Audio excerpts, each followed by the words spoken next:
Pozdravljam sve prisutne. Pitanje potpredsjednice Federacije: hoćete li legalistički potpisati smjenu ili ostavku vlade Novalića ako se izglasa smjena ili podnese ostavku? S obzirom da se stvara u medijima slika kao da HDZ BiH opstruira nešto, a proceduralno znamo da ste ključ opstanka vlade, jer sve druge ključeve vlasti ste predali HDZ-u i SNSD-u u domove naroda. Dva, kad će biti uspostavljeno elektronsko brojanje ovdje u domu, kako ne bi morali tražiti pojedinačno izjašnjavanje delegata, a nije nevrijeme u Dubrovniku, niti u Kapetanovoj kući, pa se dijalogom može sve riješiti. 3. Pokrećem inicijativu da delegati doma u skladu sa svojim svakodnevnim obavezama i slobodnim vremenom dođu na takozvanu sljedeću sjednicu Skupštine Posavskog kantona kako bi ohrabrili vladajuće stranke da sprovedu odluke Ustavnog suda i izmjene Ustava Posavskog kantona po Ustavu Federacije Bosne i Hercegovine. Obrazloženje: iako inicijativu od kluba Bošnjaka ima, obradovala nas posjeta i ostalih delegata kako se loši maniri smanjili, neistinitih i neiskrenih obećanja, a to je još jedan dokaz da se rješava van institucionalno.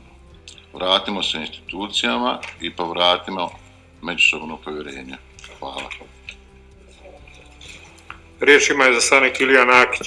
Koliko utiče ili će uticati na elektroprivredu, indirektno na rudnike, što se ne pridržava uputstava energetske zajednice, kada se sutra na berzi budu plaćali ekopenali? Cijene električne energije će automatski se povećavati, građani će platiti svakako svaku odluku i smjernice strategije razvoja elektroprivrede i energetskog sektora. Koji zakoni su u pripremi po ovoj temi da ne bi sutra bila skuplja pita već tefsija, obzirom da građani ne mogu podnijeti poskupljenje struje? Vidimo da se stagnira sa obnovljivim izvorima energije, a forsiraju termoelektrane na ugalj. Je li vlada svjesna da jedna Njemačka nema energetsku neovisnost, te da njihovih predloženih 32% iz obnovljivih izvora energije je put ka Europskoj uniji?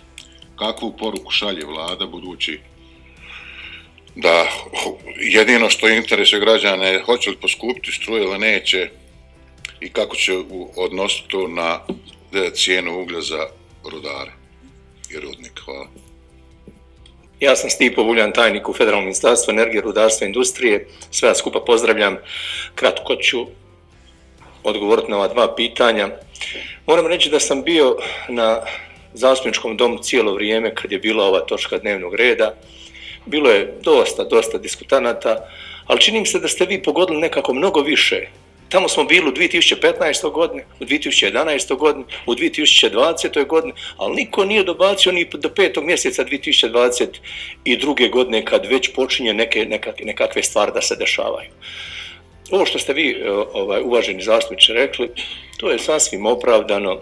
Ovdje će se morati točno povezati što uraditi 2026. godine, 2030. godine, kojim putem ići, jel će nam se desiti da onaj ko bude trošio električnu energiju, ovu koju troši, on na granici imat će problema, odnosno neće biti konkurentan sa svojim proizvodima, govorim za proizvođače i tako dalje.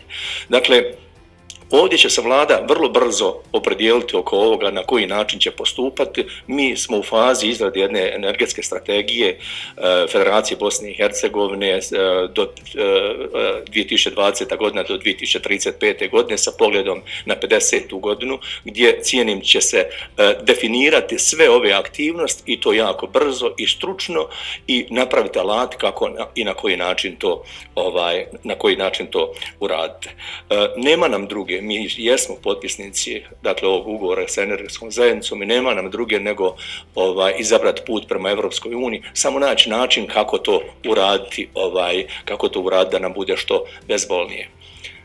Što se tiče rudnika ugljena, uistinu će se, vidjeli ste tamo, ja znam da ste svi pročitali ono što ima, Elektroprivreda je to jako fino nacrtala, jako fino objasnila. Tamo vidite da je skoro 2039. godine da su zatvoreni svi rudnici osim 2 kopa.